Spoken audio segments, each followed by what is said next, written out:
মানুষ মারা গেছে, আরো সংখ্যা বেড়েছে। এই মুহূর্তে বড় খবর, 5 জনের মৃত্যু হয়েছে, আরো 5 জনের দেহ পাওয়া গেল। যেটা কিছুক্ষণ আগে বলছিলাম, নাগরাকাটায় উদ্ধার হয়েছে 4 জনের দেহ, এনডিআরএফ সেই দেহ উদ্ধার করেছে। এখন যেটা সংখ্যা জানা যাচ্ছে, 5 জনের দেহ উদ্ধার করেছে এনডিআরএফ নাগরাকাটা থেকে। আমরা সত্যি, আপনি কিছুক্ষণ আগে বলছিলেন যে এই সংখ্যাটা আরো বাড়বে।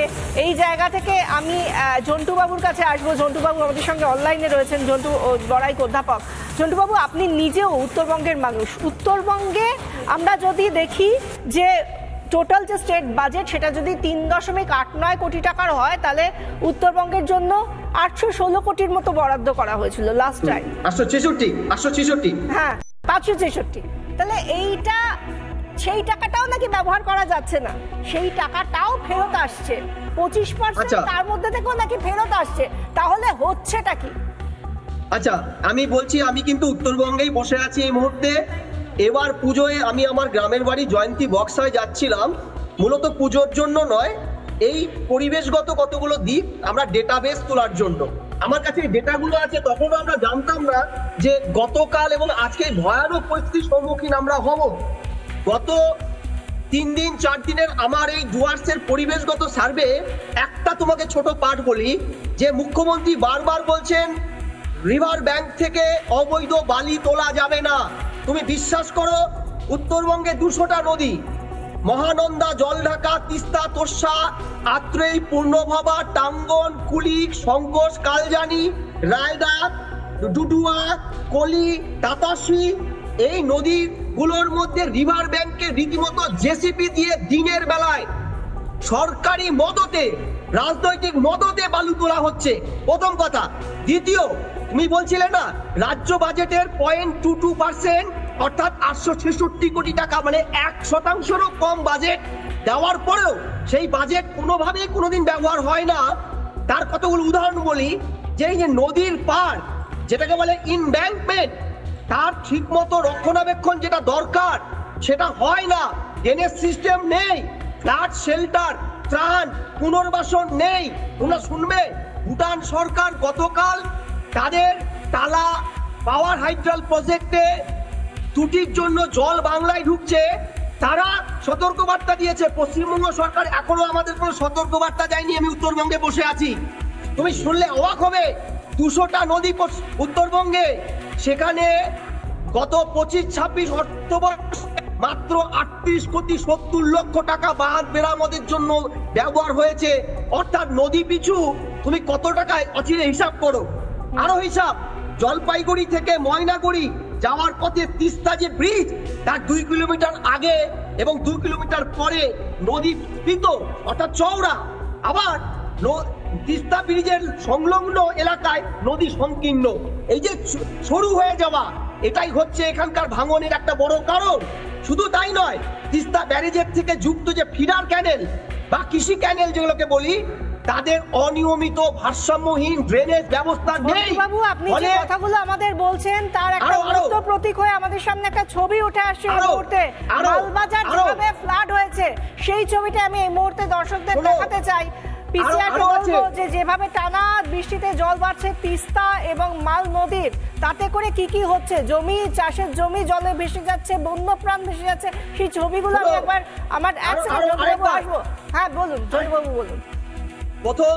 দ্বিতীয়, উত্তরবঙ্গের নদীগুলোর একটা বড় প্রবলেম, ভুটানের ওপর থেকে যে নদীগুলো আসে, বিশেষ করে জয়ন্তী নদী আমার বাড়ির সামনে, সেখানে ডলোমাইট অবৈধভাবে তোলা হচ্ছে, ফলে তার সেডিমেন্টেশন, একদম এটা নিয়ে আমরা কথা বলছিলাম যে কি হচ্ছে, একদিকে সেডিমেন্টেশন হচ্ছে, অন্যদিকে বালি তোলা হচ্ছে, পলি তোলা হচ্ছে না। এই সমস্ত বিষয় নিয়ে কি হচ্ছে সেটা আমাদের চোখের সামনে, কিন্তু তার কয়েকটা ছবি এই মুহূর্তে দেখাবো। ঝন্টুবাবুর সঙ্গে থাকুন। আমরা এই মুহূর্তে দেখাবো যে মাল নদী, তিস্তা নদীতে জল বাড়ছে, মাল নদী, তিস্তা নদীতে জল বাড়ছে, তার জেরে জলের তলায় কয়েক হাজার চাষের জমি, ক্ষতি হয়েছে বহু বন্যপ্রাণের। এই যে আমরা দেখতে পাচ্ছি একটা হস্তি শাবক, 30টা হস্তি হাতির দল যাচ্ছিল, হাতির পাল যাচ্ছিল, সেখান থেকে একটা হস্তি শাবক কোনো মতে পড়ে যায় এবং তারপর এই যে আমরা দেখতে পাচ্ছি তাকে চাষের জমিতে নিয়ে আসা হয়। হস্তি শাবক থেকে শুরু করে গন্ডার আমরা দেখতে পাচ্ছি গন্ডার থেকে কচ্ছপ সবকিছু ভেসে যাচ্ছে। একবার ভাবতে হবে যে মানে কোনো কিভাবে একেবারে খড়কুটো ভেসে যায় সেরকম ছবি দেখেছি। এভাবে গন্ডার, হাতি এগুলো ভেসে যাচ্ছে, সেখানে তো কচ্ছপ কোন ছাড়। এভাবে মানুষ দেখতে পাচ্ছি নিজেদের সর্বস্ব যতটুকু পেরেছেন সবকিছু নিয়ে তারা সব ছেড়ে চলে যাচ্ছেন প্রাণ বাঁচাতে। আর সেখানে প্রাণ চাইছেন, সেখানে বলছেন রাজ্যের উদ্ধারকারী দল কোথায়। এই প্রশ্নগুলো তোলা কি এই মুহূর্তে খুব বড় অপরাধ এই মানুষগুলোর?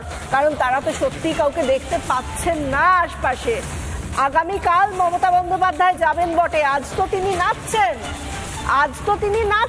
আজ কি পারতেন না যে সমস্ত কিছু বর্জন করে থাক, আমার কার্নিভাল হোক, কার্নিভালে আমার মন্ত্রিসভা, আমার সচিবালয় তারা থাক, যারা আসার তারা আসুক, আমি তো অভিভাবক, আমি চলে যাই। পারতেন না মুখ্যমন্ত্রী এভাবে ভাবতে? নিশ্চয়ই পারতেন, কিন্তু সেটা তিনি করেননি। উত্তরবঙ্গে যেতে তার একদিন সময় লেগে গেল। এক রাতের বৃষ্টিতে উত্তরবঙ্গ ভাসুক, 24 ঘন্টা আরো ভাসুক, তারপর মুখ্যমন্ত্রী যাবেন। মুখ্যমন্ত্রী এর আগেও বারবার তিনি বলেছেন, যখন তিনি বলেন তিনি নানা রকমের কাগজে প্রতিশ্রুতি দিয়ে থাকেন। সেখানে তিনি বলেন, কখনো বলেন যে এত কোটি টাকার রাস্তা করে দিচ্ছি, এত কোটি টাকার বাড়ি করে দিচ্ছি, আমরা মাদারিহাটের চা বাগান প্রকল্পে 7 কোটি টাকা 17 লক্ষ টাকা বরাদ্দ করছি, মাদারিহাটের 2 কোটি সেতু করে দিচ্ছি, এগুলো বলেন বটে, কিন্তু কোথায় সেই সেতু, কোথায় সেই সব কিছু? এই আমরা ছবি দেখতে পাচ্ছি। আমি আরো একবার মণিশঙ্কর বাবুর কাছে আসবো। মণিশঙ্কর বাবু, এই যে এতগুলো কথা আপনি বলছিলেন, আপনার সত্যি আপনি একটু মানবিকভাবে ভাবুন তো যে এইগুলো কি সত্যি দেখার ছিল? যদি সত্যি ন্যূনতম পরিকাঠামোগত প্রকল্প করা হতো বাস্তবায়ন, তাহলে কি আজকে এইভাবে মানুষগুলোকে ভেসে যেতে হতো?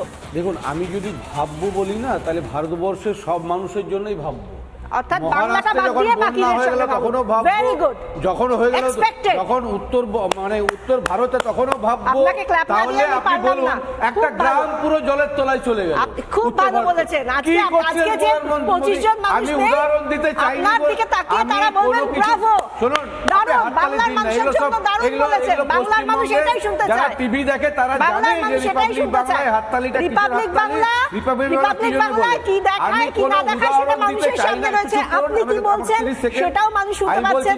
একদম কান খুলে আমি বলছি যে হাততালি দিন। আমি বলছি যে আমি কোনো উদাহরণ দিতে চাই না, নাহলে অনেক উদাহরণ দিতে চাই, উদাহরণে আমি বিশ্বাস করি না। আমি বলছি যে মুখ্যমন্ত্রী যদি এক্ষুনি চলে যেতেন, তিনি নিশ্চয়ই তার লোক দিয়ে কাজ করতো, তিনি নিশ্চয়ই নিজে এমন কিছু করতে পারতেন যাতে বন্ধ করা হতো। 1, 2 হচ্ছে ন্যাচারাল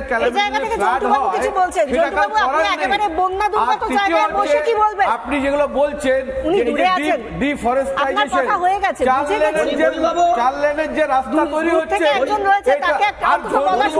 প্রথম বন্যা দেখলে ওখানে, তুমি তো জন্মগ্রহণ করেছো ওখানে ভাই, এই প্রথম বন্যা দেখলে, কোনোদিন ওখানে বন্যা দেখোনি? তোমার বাড়িটা কাঠের কেন? আজকে তো 50 বছরের বাড়ি, এত কাঠের না, এত কাঠের তো বাড়ি 50 বছর ধরে ওই জায়গাতে এরকমই হয়। আমি বলছি বাজেট কম না বেশি এই আলোচনা হতে পারে। আপনারা বলতে পারেন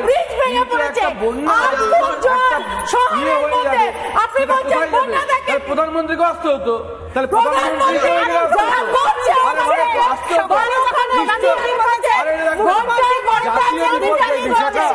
এটা একটা জাতীয় বিপর্যয়, তাহলে সেখানে প্রধানমন্ত্রীকে আসতে হতো,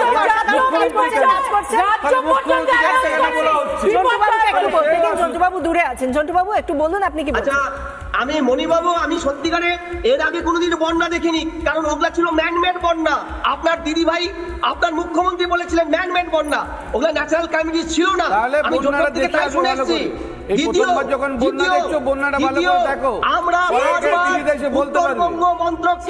বারবার উত্তরবঙ্গ মন্ত্রককে বলেছি বিশেষ প্রজাতির ঘাস লাগাতে, বৃক্ষরোপণ করতে, পুনর্খনন করতে,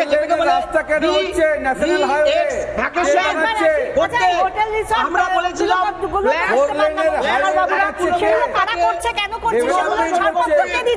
সেটা রাজ্যকে জিজ্ঞাসা করা যাবে না, মণিশঙ্কর বাবুরা করবেন না। আমরা এই মুহূর্তে আমরা একবার আজকে শুভেন্দু অধিকারী কি বলেছেন একবার শোনাবো আপনাদের। বলেছেন অত্যন্ত অসংবেদনশীল মুখ্যমন্ত্রী মমতা বন্দ্যোপাধ্যায়, না হলে এভাবে গিয়ে কলকাতার রাস্তায় নাচতে পারতেন না যখন উত্তরবঙ্গে এত মানুষ মরছে। শুনুন কি বললেন শুভেন্দু। মমতা বন্দ্যোপাধ্যায় কিসে অগ্রাধিকার দিচ্ছে, উৎসবে না মানুষ মরছে সেখানে মানুষ বিপর্যয় অগ্রাধিকার দিচ্ছে? উনি যে সংবেদনশীল মুখ্যমন্ত্রী নন, এটা কলকাতার ডিজাস্টারের ক্ষেত্রে প্রমাণ হয়েছে। আজকে আমাদেরকে 12 জনের জন্য রাস্তায় কেন মিছিল করতে হচ্ছে? এখনো পুজোর মুট কাটেনি। কালকে আমাদের কোজাগরী লক্ষ্মী পুজো, বাঙালিদের বাড়িতে পুজো কালকে, প্রত্যেকের বাড়িতে, আমার বাড়িতেও পুজো হয়, প্রত্যেকের বাড়িতে পুজো হয়, তার প্রিপারেশন থাকে। আজকে আমরা কেন রাস্তায় নেমেছি? এই মুখ্যমন্ত্রী অমানবিক, অসংবেদনশীল, এবং এই মুখ্যমন্ত্রী তার দায়িত্ব সম্পর্কে সচেতন নন। তার প্রায়োরিটি হচ্ছে খেলা, মেলা, উৎসব, আনন্দ, ভাষণ, বক্তৃতা, নাচ, গান, নচিকেতা, ইন্দ্রনীল।